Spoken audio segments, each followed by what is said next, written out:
Formula ఈ race విచారణలో ED వేగవంతం చేసింది. నేటి నుంచే నిందితులను విచారించనుంది. హెచ్ఎండిఏ మాజీ చీఫ్ బిఎల్ఎన్ రెడ్డి రేపు ఈడీ ముందుకు రానున్నారు. రేపు senior IAS officer Arvind Kumar ను ఈ నెల 7న కేటీఆర్ ను ఈడీ అధికారులు ప్రశ్నించనున్నట్టు తెలుస్తోంది. వీరు పెమా చట్టాన్ని ఉల్లంఘించిన హెచ్ఎండిఏ నిధులను విదేశీ కంపెనీకి బదిలీ చేశారని ఈడీ ఆధారాలు సేకరించినట్లు సమాచారం.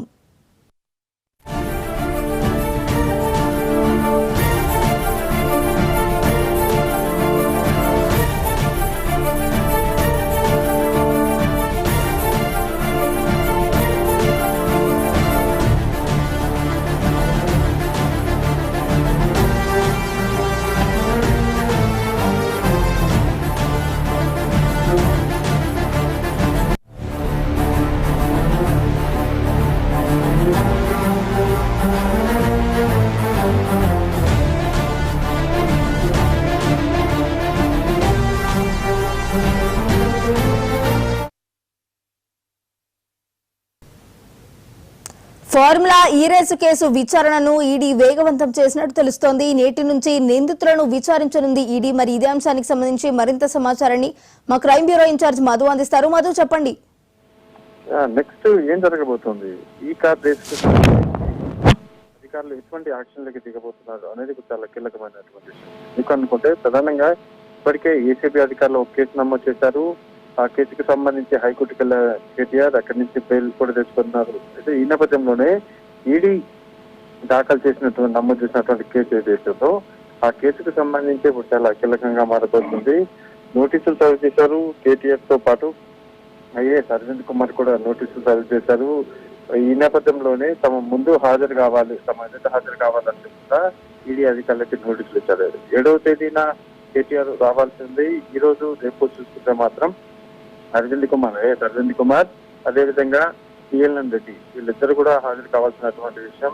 సో ఈ నేపథ్యంలోనే రేపు విచారణకు హాజరు కానున్న అరవింద్ కుమార్ ఆయన ఏం చెప్పబోతున్నారు, అదేవిధంగా ఈ రోజు హాజరు కాబోతున్నటువంటి బిఎల్ఎన్ రెడ్డి ఈయన ఏం చెప్పబోతున్నారు, అసలు వస్తారా, ఇది విచారణకు హాజరవుతారా లేదా అనేది చాలా కీలకమైన విషయం. ఎందుకంటే ఇది నమోదు చేసినటువంటి కేసు ఏదైతుందో ఈ కేసులో ప్రధానంగా కూడా A1 గా కేటీఆర్ ఉన్నారు కాబట్టి వాళ్ళకంటే అంటే కేటీఆర్ ను విచారించడానికంటే ముందు వీళ్ళు ఉన్నటువంటి ఇద్దరు A1, A2, A3లలో A1 7వ తేదీ అంటే కేటీఆర్ ఉండగా A2, A3 వచ్చేసి ఈ రోజు రేపు విచారించబోతున్నారు. రేపు ఐఏఎస్ ఆఫీసర్ అరవింద్ కుమార్ విచారించబోతుంటే ఈ రోజు చూసుకుంటే మాత్రము ప్రధానంగా కూడా ఈరోజు A2 గా ఉన్నటువంటి A2 అండ్ A3 వీళ్ళిద్దరు ఎవరైతున్నారో వీళ్ళిద్దరిని ఈ రోజు రేపు విచారించబోతుంది. ఇది అయితే ప్రధానంగా కూడా ఏసీపీ నమోదు చేసినటువంటి కేసుకు సంబంధించినటువంటి ఎఫ్ఐఆర్ కాపీని అదేవిధంగా సేకరించినటువంటి ఆధారాలు ఏవైతున్నాయో వాటన్నిటిని కూడా ఈడీ అధికారులు ఏసీపీ దగ్గర నుంచి తీసుకున్నారు. వన్స్ ఏసీపీ ఇచ్చినటువంటి వాటి ఆధారంగానే కేసు నమోదు చేసినప్పటికీ ఈడీ కూడా, ఎందుకంటే మనీ లాండరింగ్ కి సంబంధించి ఒక విదేశీ కంపెనీకి ఇక్కడి నుంచి డబ్బులు వెళ్ళడం, నిధులు మళ్లింపు అనేది ఏదైతుందో అదంతా కూడా మనీ లాండరింగ్ కింద కేసు అంతా కూడా ఉంటుంది. కాబట్టి ఆ ప్రాతిపదికనే ఏసీబీ అధికారులు కేసు నమోదు చేయడం, ఇప్పుడు ఈడీ అధికారులు కూడా ఎంటర్ అవడంతో డెఫినెట్ గా ఇది కాస్త కీలక పరిణామంగా చెప్పవచ్చు. అవసరం అనుకుంటే ఈడీ అధికారులు అరెస్ట్ చేసే అవకాశం కూడా ఉంది. ఎవరినైనా సరే అంటే A1 గా A2, A3 ఇక్కడిలో ఎవరినైనా సరే ఏ క్షణంలోనైనా సరే ఈడీ అధికారులు అరెస్ట్ చేసే రైట్స్ కూడా ఈడీకి ఉన్నాయి. కాబట్టి మరి ఈ రోజు రాబోతున్నటువంటి బిఎల్ఎన్ రెడ్డిని విచారించి పంపించేస్తారా లేకపోతే అరెస్ట్ ఏదైనా చేస్తారా అనేది చూడాలి. కానీ ఇప్పటివరకు చూస్తుంటే మాత్రం ఇంకా కూడా ఏదైతే హాజరు కావాల్సిందో ఆ ప్రక్రియకు సంబంధించి ఇంకా హాజరు కావాల్సిన సమాచారం ఉన్న నేపథ్యంలోనే ఖచ్చితంగా ఒక మధ్యాహ్నం నుంచి వచ్చినా సరే ఆ తర్వాత విచారించి ఆయనను పంపించి వేయడమా అరెస్ట్ చేయడమా అనేది చూడాలి.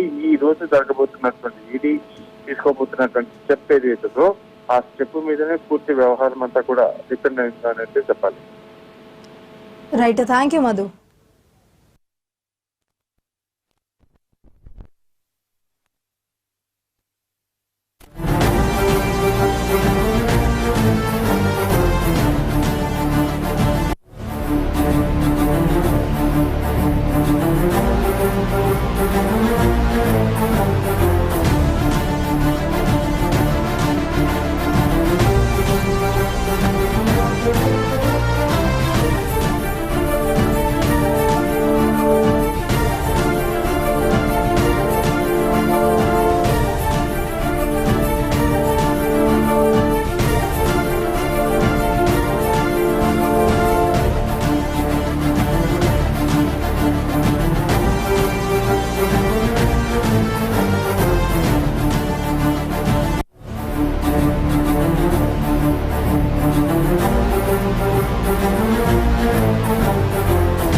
ఫార్ములా ఈ రేసు కేసు విచారణను ఈడీ వేగవంతం చేసినట్టు తెలుస్తోంది. నేటి నుంచి నిందితులను విచారించబోతోంది ఈడీ. మరి ఇదే అంశానికి సంబంధించి మరింత సమాచారాన్ని మా ప్రతినిధి రామ్ నరేష్ అందిస్తారు. రామ్ నరేష్, చెప్పండి.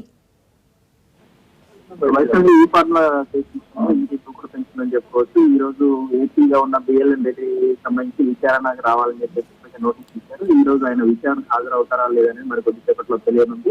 ప్రధానంగా ఏంటంటే ఈ ఫార్ములా శ్రమ నిబంధనలకు విరుద్ధంగా నిధులు బదలాయించి చేశారు కాబట్టి ఆ నిధులు ఎలా బదలాయించారు అనే దానికి సంబంధించి కీలకంగా ప్రశ్నిస్తున్నారు. బిఎల్ఎన్ రెడ్డి ఎవరైతే హెచ్ఎండిఏ మాజీ చీఫ్ ఇంజనీర్ ఉన్నారు, ఆయన సంబంధించి కొన్ని కీలక ప్రశ్నలు అడిగే అవకాశం ఉంది. ప్రధానంగా ఏంటంటే ఈ కేసు వ్యవహారంలో అగ్రిమెంట్స్ అదేవిధంగా నిధుల బదలాయించి సంబంధించి ఈడీ దృష్టి పెట్టినట్టు మనకు సమాచారం ఉంటుంది.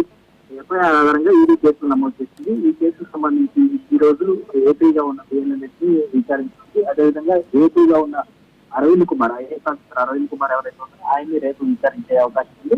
దీనికి సంబంధించి ఏపీగా ఉన్న A1 గా ఉన్న కేటీఆర్ మాత్రం ఈ నెల 7వ తేదీన రావాలని అయితే అడ్వకేట్స్ తో మాట్లాడిన తర్వాత ఆయన విచారణ హాజరవుతారని చెప్తున్న పరిస్థితి ఉంది. ప్రధానంగా ఏంటంటే ఈ కేసుకు సంబంధించి నిధుల బదలాయింపు పైన వీడు ఎక్కువగా దృష్టి పెట్టిందని చెప్పుకోవచ్చు. హెచ్ఎండిఏ నుంచి డిఏసీ సంస్థ అంటే ఎస్ఈఓ సంస్థకి నిధులు బదలాయించారు. ఆ నిధుల బదలాయింపు ఎవరు చేశారు, ఏ విధంగా చేశారు అనేది